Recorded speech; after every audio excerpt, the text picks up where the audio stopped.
Hello దోస్తుల్, welcome to my channel. ఒక్కసారి try చేసి చూద్దాం. అందరు ఎలా ఉన్నారండి? బాగున్నారా? నేను కూడా చాలా బాగున్నానండి. అయితే ఇవాళ రెసిపీలోకి వెళ్ళిపోదాము. ఇవాళ అయితే నేను మీకు నిమ్మకాయ పులిహోరని ఈజీగా అండ్ టేస్టీగా ఎలా తయారు చేసుకోవాలో చూపించబోతున్నాను. చాలా సింపుల్గా చేసేసుకోవచ్చు కదండి. అయితే ఇది శ్రావణ మాసం కాబట్టి పొద్దున్నే కనుక మనం ఈ పులిహోరని చేసుకున్నామంటే అమ్మవారికి నైవేద్యంగా పెట్టుకోవచ్చు. అలాగే పిల్లలకు లంచ్ బాక్స్లో కూడా పనికొస్తుంది కదండి. అయితే ముందుగా తయారీ విధానం ఏంటి, ప్రాసెస్ ఏంటో చూసేద్దాము. కావలసిన పదార్థాలు అయితే చూసేద్దామండి. చూడండి, ఇక్కడ 2 టేబుల్ స్పూన్ల పల్లీలు, అలాగే 1 టేబుల్ స్పూన్ శనగపప్పు, 1 టేబుల్ స్పూన్ మినప్పప్పు, అలాగే 6 పచ్చిమిరపకాయలు, 2 రెమ్మల కరివేపాకు, ఒక చిన్న అల్లం ముక్కను చిన్నగా ఇలా కట్ చేసుకొని పెట్టుకోవాలి. అలాగే ఆవాలు, జీలకర్ర, ఎండుమిర్చి, అలాగే 1 నిమ్మకాయనైతే తీసుకున్నానండి. నేనైతే ఇక్కడ 1 గ్లాస్ బియ్యంతో చేస్తున్నాను అనమాట. అందుకు 1 నిమ్మకాయ అయితే కరెక్ట్గా సరిపోతుంది. ఇప్పుడు స్టవ్ మీద ఒక ప్యాన్ పెట్టేసుకుని అందులోకి 4 టేబుల్ స్పూన్ల ఆయిల్ అయితే యాడ్ చేసుకోవాలి.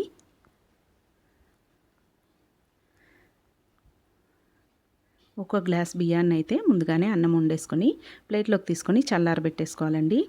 ఈలోపు మనమైతే అది చల్లారేలోపు మనం ఇలా పోపు వేసేసుకోవచ్చు అనమాట. పోపులోకి ఆవాలు, జీలకర్ర, శనగపప్పు, మినప్పప్పు, అలాగే పల్లీలు కూడా వేసుకొని అందులోకి కరివేపాకు కూడా వేసుకొని బాగా ఫ్రై చేసుకోవాలి. ఇందులోకి మనం చిన్నగా కట్ చేసి పెట్టుకున్న అల్లం ముక్కలు కూడా వేసుకోవాలి. అలాగే 2 ఎండుమిర్చీలను తుంచుకొని వేసుకోవాలి.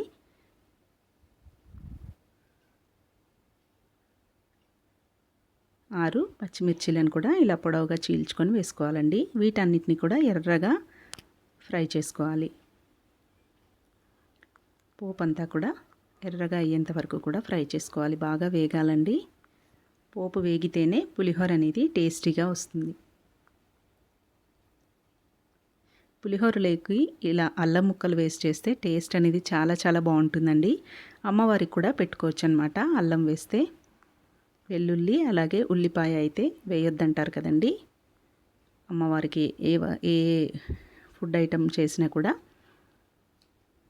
వెల్లుల్లి వాడరు కదా, అల్లం అయితే వాడతారండి. అల్లం గారెలు కూడా అమ్మవారికి చాలా ఇష్టం అనమాట. మినపగారెలు అల్లం వేసి చేస్తే అమ్మవారికి చాలా ఇష్టం అని చెప్తారు, ఇష్టమైన నైవేద్యం అని. చూడండి, ఇలా అల్లం ముక్కలు అన్నీ వేసుకొని పోపు అంతా కూడా ఎర్రగా అయ్యేంత వరకు స్టవ్ని మీడియం ఫ్లేమ్లో పెట్టుకొని ఇలా కలుపుకుంటూ ఫ్రై చేసుకోవాలి. పల్లీలు కూడా మంచిగా వేగితేనే మనకు టేస్ట్ అనేది బాగుంటుంది. ఇందులోకే ఇక్కడ నేనైతే ఒక 7 నుంచి 8 వరకు కాజులను వేస్తున్నానండి. జీడిపప్పు పలుకులు ఇలా కట్ చేసుకొని వేసుకోవాలి. ఇది ఆప్షనల్ అండి. మీ ఇంట్లో ఉంటే మీకు అవైలబుల్గా ఉంటే మీకు ఇష్టమైతే వేసుకోవచ్చు, వేయకపోయినా పర్వాలేదు.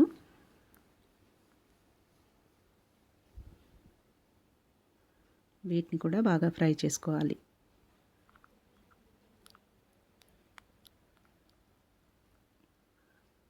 ఇప్పుడు ఇందులోకి ఒక చిటికెడంతా ఇంగువ వేసుకోవాలండి.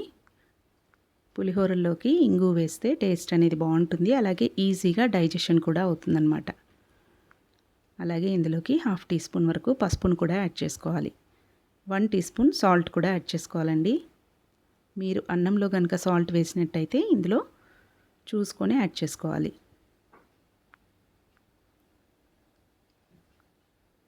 పులిహోరలోకి పసుపు కూడా కొంచెం ఎక్కువే పడుతుంది కదా. ఇలా పసుపు, ఉప్పు కూడా వేసుకొని చూడండి, పోపు అంతా కూడా ఇలా ఫ్రై అవ్వాలి. మిరపకాయలు కూడా బాగా వేగిపోవాలి. మీ దగ్గర కొత్తిమీర కనుక ఉంటే ఈ స్టేజ్లో కొంచెం కొత్తిమీరని కూడా యాడ్ చేసుకోండి. కొత్తిమీర వేస్తే కూడా టేస్ట్ అనేది చాలా చాలా బాగుంటుంది. నా దగ్గర ప్రస్తుతానికి లేదండి, అందుకని వేయలేదు. చూడండి, ఇలా బాగా కలుపుకుంటూ ఈ పోపునంతా ఎర్రగా ఫ్రై చేసుకున్న తర్వాత ఇప్పుడు ఇందులోకి మనం ముందే వండేసి పెట్టుకున్న అన్నాన్ని, చల్లారబెట్టుకున్న అన్నాన్ని అంతా కూడా ఇందులోకి యాడ్ చేసుకోవాలి.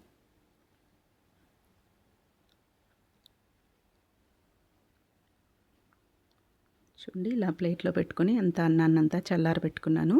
ఇప్పుడు దీన్నంతా కూడా ఇందులోకి వేసుకొని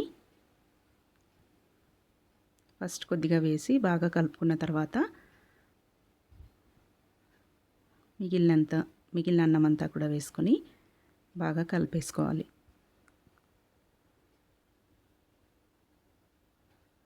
మా పిల్లలకైతే చాలా ఇష్టమండి నిమ్మకాయ పులిహోర. చాలా చాలా ఇష్టంగా తింటారు.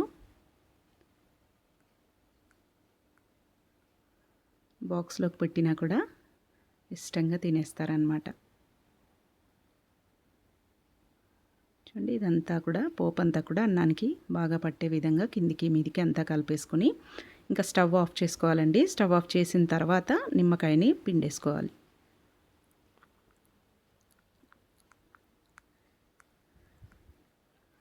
మీరు తినే పులుపుని బట్టి నిమ్మకాయని పిండుకోవచ్చు.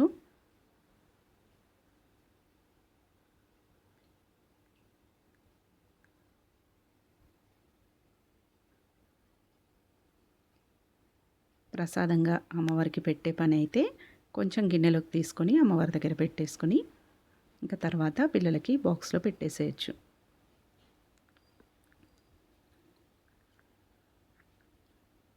చూడండి, టేస్టీ నిమ్మకాయ పులిహోర అయితే రెడీ అయిపోయింది కదండి. చాలా చాలా టేస్టీగా ఉంటుంది. మీరు కూడా తప్పకుండా ఇలా తయారు చేసుకొని చూడండి. చాలా యమ్మీగా ఉంటుంది. పిల్లలకు కూడా బాగా నచ్చుతుందండి. పిల్లలు కూడా చాలా చాలా ఇష్టంగా తింటారు. మీరు కూడా ఒకసారి ట్రై చేసి మీకు ఎలా వచ్చిందనేది కమెంట్స్లో తెలియజేయండి. మీరు ఎలా తయారు చేస్తారో కూడా తప్పకుండా తెలియజేయండి. Thanks for watching. Please subscribe to my channel. Thank you.